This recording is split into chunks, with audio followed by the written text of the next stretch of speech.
Hey folks, welcome to the channel.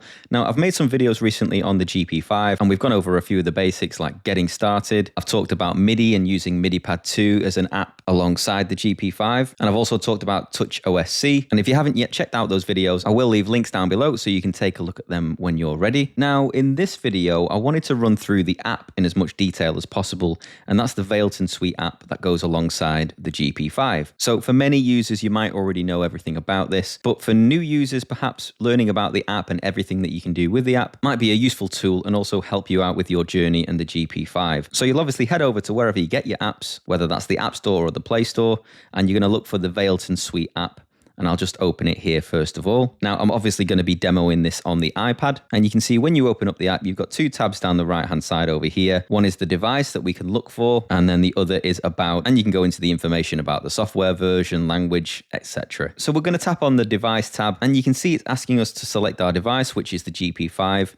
If I tap the I, it's going to give me some information about the GP5 and I can click no more, which will take me to a web page if I want to find out more information. But the main thing that we're interested in here is this little chain icon that I'm going to tap. And you can see it says searching for available devices. Now, the reason that it's not finding the device is because we've got to go over to the GP5 itself and we've got to hold down the parameter knob to enable Bluetooth. You can see on the screen, Bluetooth is currently disabled, which is this little icon on the right.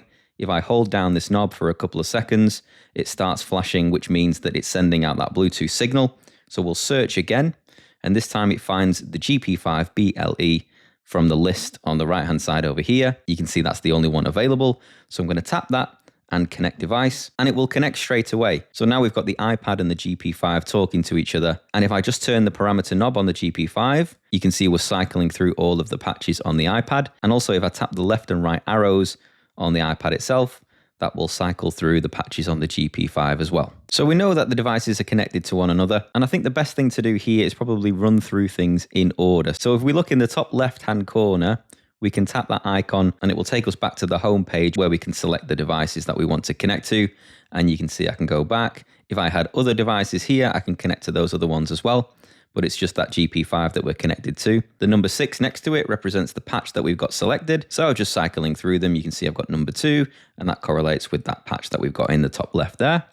And then we've got the name of the patch. So we've got power lead and power lead selected, and then heavy distortion, etc. And then the left and right arrow, we can obviously move through each of the patches using those arrows here.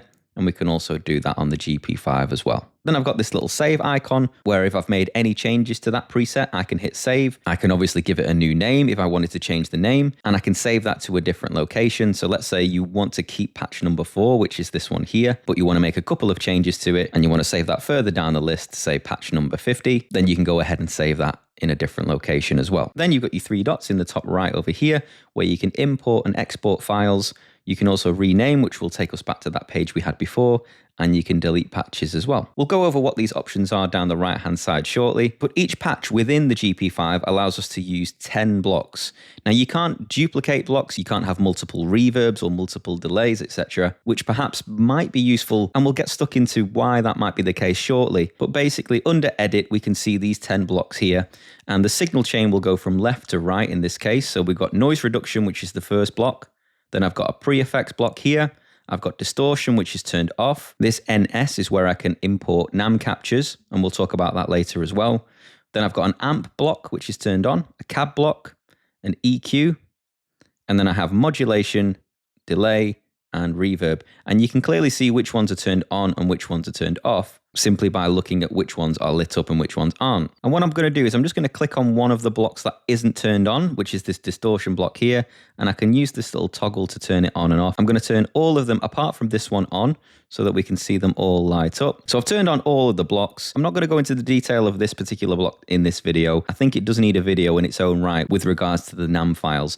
So when we enable this particular block, it will disable, if I just do that now, it will disable the amp and cab, and I'll talk about why it does that in another video. But in a nutshell, your amp and cabs should be included within your NAM files, provided you are downloading the correct ones. So now we know the signal chain goes from left to right. We've got noise reduction as our first block, pre-effects, distortion, amp, cab, EQ, modulation, delay, reverb. When I've turned them on, I can hold one down and reposition that particular block. So I've moved my reverb further into the signal chain. I wouldn't usually do that. I would normally have my reverb at the end of the signal chain. But depending on where you wanted to position your pedals, it's quite easy to just move them about. So first of all, let's go into noise reduction. So you can see I can turn it on or off by selecting this particular toggle here. And when I tap on gate over here, which is basically what it does, it will give me a list of choices that I can use for that particular effect. And being a noise reduction pedal, it is just using a noise gate in this particular case, and we don't have any other options to choose from. And over here, I can move the threshold up and down. So it is limited. It doesn't have a decay control, for example. So it is just the threshold that you can move up or down in this case. That's probably the most boring pedal to choose from and discuss, but the rest of them will be a little bit more interesting. So we'll tap on the pre-effects block here, and you can see now I've got it turned on. And if I select boost at the top, which is what's currently enabled, I've got a larger list here that I can choose from: compressors, boosts, wah effects, octave effects, pitch effects, etc.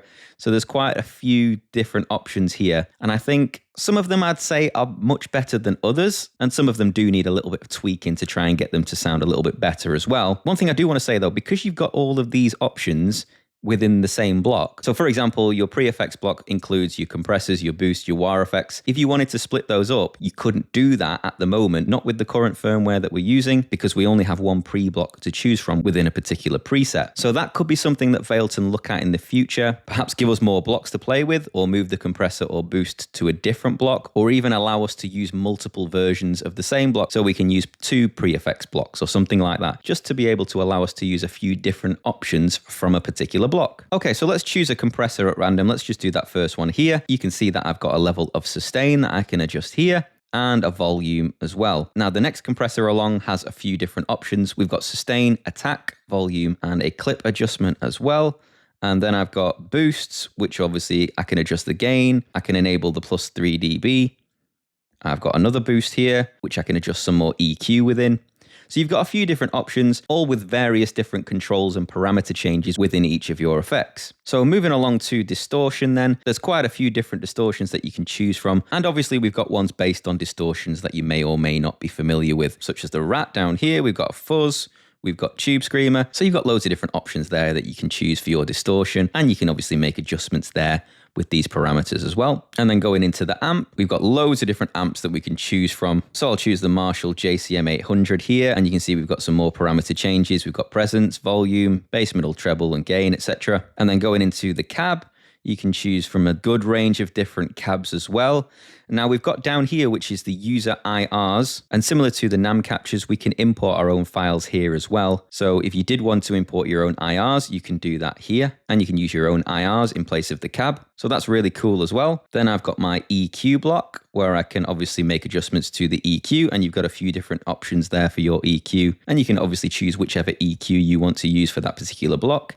If you go into EQ1, for example, you can see the frequencies down the left-hand side here, and EQ2 is slightly different. So it depends on whichever one you wanted to use and how much you wanted to hone in on a particular frequency as well. And then I've got my modulation block, which are obviously things like choruses, phasers, flanges, vibrato, etc. So a few different options there. And again, you can adjust those parameters. I've got delay, a few different options for delay as well. I'm not going to go into all of the different options here. I'll choose the tube delay at random. I can adjust the mix of the delay. I can adjust the time. And if you haven't yet seen the video that I made previously on the delay time and how you can match that with your BPM and note values, I'll leave a link up there in the top corner and down below as well. So go ahead and check that out if you're interested in making sure that your delay is perfectly in time as well. Feedback, obviously how long you want that delay to go on or off for. And you might want to enable trail on just so that the delay doesn't cut off if you're switching between presets, for example. And then the final block is reverb. And you've got plenty of different options for reverbs as well. We've got halls, churches, plates, springs, all the good stuff that we're used to. And again, we can adjust a couple of parameters there and turn trails on or off as well. Now I'm going to move over from edit to patch settings, and you can see I've got a slightly different layout here now. I've got my preset volume that I can turn up or down like this. And I've also got my 10 blocks, and they're obviously in the order that I've got predetermined on the edit page, which is this order here. Now you can see each block has got a little box next to it, and 2 of them have got a little blue color inside, and that means they've been selected for something, which I'll talk about in a moment.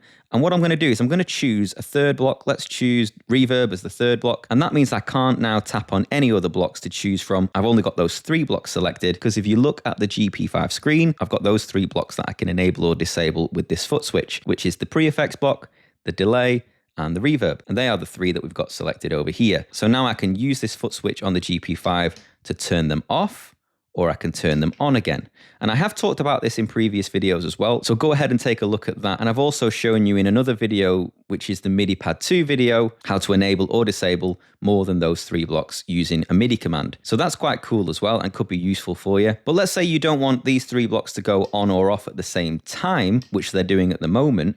What we can do is we can go back to edit, and let's say I want the reverb to toggle between those states. I'll disable the reverb there. You can see my pre-effects and delay are currently turned on, but I'm going to select reverb as well. So it's still selected. I've still got those 3 selected, and look at the screen over here on the left-hand side. Pre-effects, delay are turned on.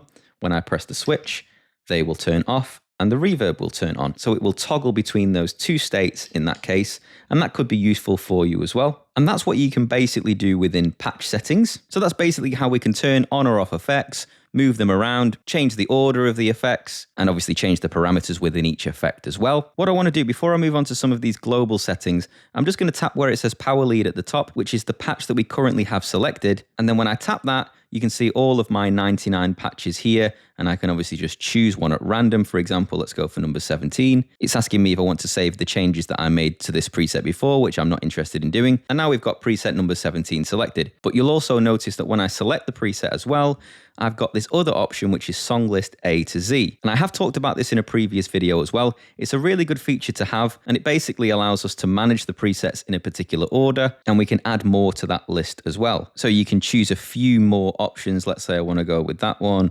and that one. I can add that to the song list. And now you can see I've got predetermined presets. That's not easy to say fast. And they go from A to H in this case. And obviously I can add some more, or I can rearrange them quite easily in the app as well. So that's quite cool if you wanted to have a predetermined preset list. I'm just going to go back over here. And again, before we go into these global settings, I briefly touched on this block here, but we didn't go into too much detail. I think that really needs a video in its own right, but you can obviously turn it on, which will disengage the amp and cab. And you can choose from a list of NAM files already included, or you can import your own ones. And if you head over to the Tone 3000 website, you'll be able to find a good list of NAM files to import there. But again, I'm going to talk about that in more detail in a different video. And you can also easily import Snaptone files from tapping at the bottom within the app as well. And you can do that within the cab block, importing IR files that way. So that's how you would easily import those files into the GP5 through the app. Now down the right hand side, we've already talked about this edit tab that we've delved into in detail here. I'm going to go down and select the drum, and this is where I can choose from different drum beats within the app. So you can see I've got rock and rock 1 selected here.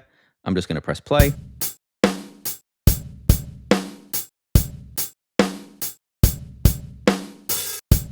What I might do is I might create a separate video of going through all these drum sounds if that's of any interest to you as well. But you can see what I can do here is I can choose from a metronome. I've got different time signatures that I can select from as well.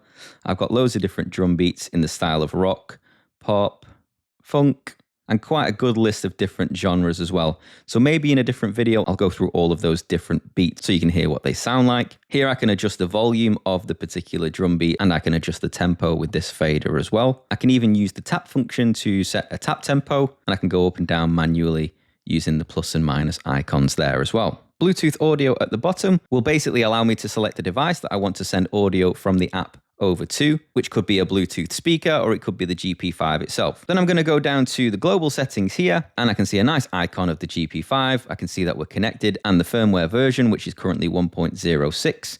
And again, depending on when you're watching this video, the app might look completely different, but at least this is giving you a little idea of how to get going with it. We've got the device name, which we can actually change. So if you didn't want the device to be recognized as GP-5BLE, you can go ahead and change that there. We've got the input level, which is currently set to plus 6 dB, and you can make adjustments to that if you like as well. We've got no cab mode, so you can turn that on or off here as well. And by default, it is set to off, so you can have a little play around with that and see which is the best sound for you. But basically, when it's turned on, you'll get the audio effect from where there is no cab module in the output. So it's going to depend on what you're running it into as well. But by default, that is set to off. Then I've got my USB settings, and obviously it is an audio interface in its own right.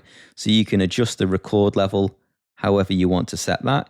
You've got your Bluetooth record level, which you can adjust as well. So that's if you play maybe the drum beat or a backing track and you're recording that through the GP5 into a DAW, you might want to make adjustments to your Bluetooth record level there. And then you've got your monitor level, which will be your direct signal or the volume of your instrument. Now below this, we've got foot switch mode, and I've talked about this on the pedal itself in my getting started video, but you've got the option to set the foot switch to go through patches 0 to 99, which is all 100 patches. So that means the foot switch will cycle through them moving up like this. I've got 0 to 9. So now I'm going to go through the first 10 presets like so.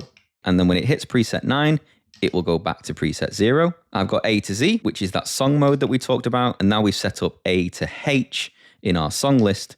So I can cycle through those in that predetermined order up to H, and then it will go back round to A again. Then I've got control, which is my preferred option, and that will enable or disable the effects that we've got selected here. So I can turn noise reduction and modulation on or off using the foot switch. And then I've got tuner, where I can just enable or disable the tuner with a press of the foot switch as well. So that could be handy. But don't forget, if you are going to use one of the other options like control, you can still get to the tuner by holding the foot switch down. And then right at the bottom here, we've got the factory reset. So if you wanted to put this back to factory settings, you can do as well. And then the last tab is manage, where we can return to home. We can have a look through help and feedback through the website if we need to get in touch with Valeton, or have a look at the different social media pages as well. We've got documents and guides, so we can go ahead and download the user manual, etc. And then we've got data update if we need to update anything, and it's on the latest version. Wow, so there we go. I think we've delved into pretty much everything that we needed to get stuck into regarding the app. I'm sure I've glanced over things, and I'm sure you'll probably tell me that you want more detail on a particular topic, which if you do, please do leave comments down below. I do have lots of content coming on the GP5, in particular MIDI devices that we can use. Yeah, wow, another long one probably. I hope these videos are useful. I have made a few on this now, and from the feedback that I'm getting, it's really positive. And thank you all very much for checking out the channel. If you are finding them useful, do consider subscribing to the channel so you don't miss any future videos. If you can, do like the video so that it reaches more people like you. You can support the channel through the various links below. And as always, everybody, I'll see you in the next one. Ta-ta.